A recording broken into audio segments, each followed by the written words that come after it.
आजकल हर बंदा यूट्यूब पे आके कोल्ड शावर्स के बारे में ऐसे बात कर रहा है जैसे कोल्ड शावर का एक ट्रेंड चल रहा है कि ट्रेंड आ गया कोल्ड शावर्स लेने का।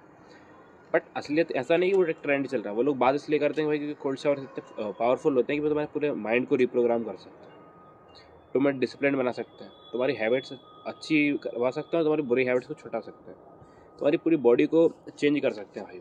तो इस वीडियो में हम वही डिस्कस करने वाले हैं कि ऐसे क्या बेनिफिट्स हैं। तो साइंस भी बोलता है कि तुम्हारी बॉडी को चेंज कर सकते हैं, तुम्हारा पूरा मेंटल जो बैलेंस है फक्ड अप हो चुका है उसको सही कर सकते हैं। तो चलिए शुरू करते हैं। सो हमारा पहला पॉइंट है टेस्टोस्टेरोन से रिलेटेड। अब देखो, तो तुम कोल्ड शावर लेते हो ना भाई, तो टेस्टोस्टेरोन जो रिसेप्टर्स रहते हैं ना वो एक्टिवेट हो जाते हैं, एक्टिव हो जाते हैं, और टेस्टोस्टेरोन में एक बहुत बड़ा सर्ज देखने मिलता है, मतलब बहुत अमाउंट में बढ़ने लगता है।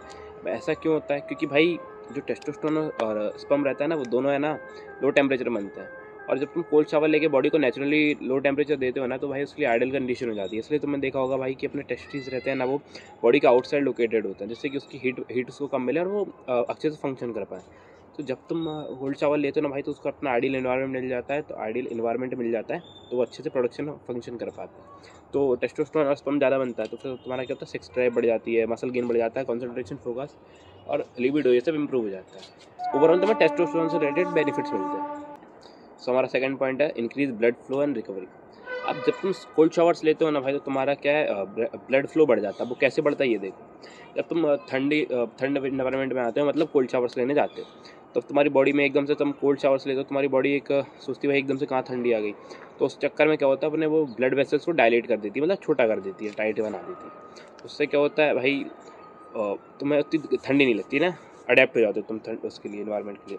और है ना, फिर जब तुम निकलते हो कोल्ड शावर से बाहर, कोल्ड शावर लेने के बाद, तो तुम्हारी ब्लड वेसल्स वापस फिर फूलने लगती है, नॉर्मल साइज में आने लगती है। तो उससे तुम्हारा ब्लड फ्लो है वो बढ़ जाता है और तुम्हारे हर एक पार्ट में ऑक्सीजन पहुँचने लगता है। उससे क्या होगा, तुम्हारे बॉडी के जो मसल्स में उसमें ऑक्सीजन पहुँचेगा ज़्यादा, तो उससे क्या होगा, तुम्हारी रिकवरी अच्छी होगी। और तुम्हारे स्किन में पहुँचेगा तो भाई तुम्हारी स्किन हेल्थ अच्छी होगी, तुम्हारे हेयर में पहुँचेगा तुम्हारी हेयर हेल्थ अच्छी होगी, और जिस तुम्हारे ब्रेन में पहुँचेगा तुम्हारी ब्रेन हेल्थ अच्छी होगी, तुम्हें ब्रेन फॉग नहीं होगा, ये सब होगा। और इससे क्या होता है, इन्फ्लेमेशन भी कम होता है। जैसे अगर तुम वर्कआउट करके आते हो, तुम्हें सोरनेस होती है, तुम्हारे मसल क्रैम्प्स आते हैं, और अगर तुम्हें इन्फ्लेमेशन होती है, ये सब भी इससे कम होता है, क्योंकि ब्लड फ्लो रिकवरी अच्छी हो जाती है उससे कोल्ड शावर्स लेने से। सो हमारा थर्ड पॉइंट है इट बिल्ड्स मेंटल टफनेस। मतलब ये तुम्हें मेंटली टफ बनाता है। अब मेंटली टफ कैसे बनाता है? क्योंकि देखो ये भी एक टाइप का स्ट्रेस ही है। अगर तुम एकदम से कोल्ड इन्वायरमेंट में जाते हो, वार्म इन्वायरमेंट से, तो ये भी एक टाइप का स्ट्रेस है, मतलब एक टाइप की परेशानी है ये भी। तो जब तुम इससे छोटे छोटे स्ट्रेस से डील करते हो, तुम्हारी बॉडी को स्ट्रेस एक फेवरेबल इन्वायरमेंट बन जाता है। उसको लगता है भाई स्ट्रेस तो मैं नॉर्मली हैंडल करते रहता हूँ, तो स्ट्रेस बीरिंग कैपेसिटी बढ़ जाती है।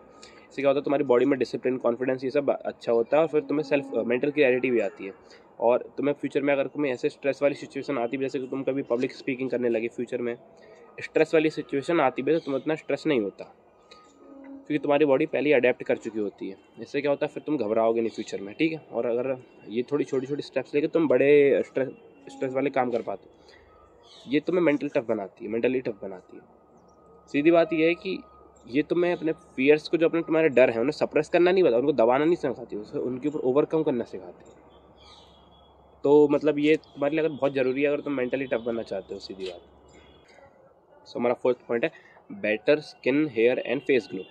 अब ऐसा कैसे? क्योंकि देखो जब तुम कोल्ड शावर्स लेते हो, तुम्हारे पोर्स है ना क्लोज हो जाते हैं, तो उससे क्या होता है, तुम्हारे पोर्स क्लोज हो जाएंगे तो अंदर डर्ट नहीं जा पाएगी, तुम्हारे उनके अंदर बैक्टीरिया नहीं जा पाएंगी, तो तुम्हें क्या होता है, और इन सब से प्रोटेक्शन मिलती है। और दूसरी बात यह है, तुम्हारे पोर्स क्लोज हो जाते हैं तो तुम्हें सीबम प्रोडक्शन भी ज़्यादा नहीं होता। सीबम मतलब ऑयल। अब अगर सीबम बढ़ जाता है ना, सीबम प्रोडक्शन, तुम्हारा फेस ऑयली हो जाता है, ज़्यादा ही ऑयली, तो उससे बचाता है। और सीबम ही मेन कारण रहता है एक्ने के लिए। तो अगर तुम्हें सीबम प्रोडक्शन कम करना है तो कोल्ड शावर्स ले सकते हो, तो तुम्हारे एक्ने भी नहीं होंगे, और इससे स्किन ड्राई नहीं होती है, उसमें डस्ट नहीं जाती, क्योंकि पोर्स क्लोज हो जाते हैं, डस्ट नहीं जाएगी अंदर, तुम्हारी स्किन ड्राई नहीं रहेगी, तुम्हारी स्किन मतलब ग्लो हो जाता है। और अगर जैसे तुम्हारी स्किन लूज सी है, जिसमें ब्लोटिंग हो चुकी है, तो अगर तुम ये करते हो रोज़ कोल्ड शावर्स लेना, तो उससे क्या होता है, तुम्हारी स्किन टाइट हो जाती है, मतलब ऐसा ग्लो आता है उसमें, ठीक है, फ्रेश होती है, ग्लो टाइट होती है, ऐसे लटकी नहीं लगती, जैसे बूढ़े लोगों की होती है ना लटकी, वैसी नहीं होती, तुम्हारी स्किन टाइट हो जाती है, उसमें ग्लो आता है, फ्रेशनेस आती है। और इसकी ये फ़ायदा भी है भाई कि इससे नर्वस सिस्टम काम होता है। नर्वस सिस्टम काम होता है भाई, तुम्हें उतना तुम्हारा फेस में उतना फिर दिखता नहीं भाई कि ये ऐसा नर्वस है उतना, या एंजाइटी है इसको बहुत सारी, वैसा नहीं, ऐसा लगता है भाई काम बंदा है ये, बहुत नर्वस सिस्टम भी काम करता है ये। तो ठीक है गाइस, आज की वीडियो के लिए इतना ही, कल मिलते हैं, बाय बाय।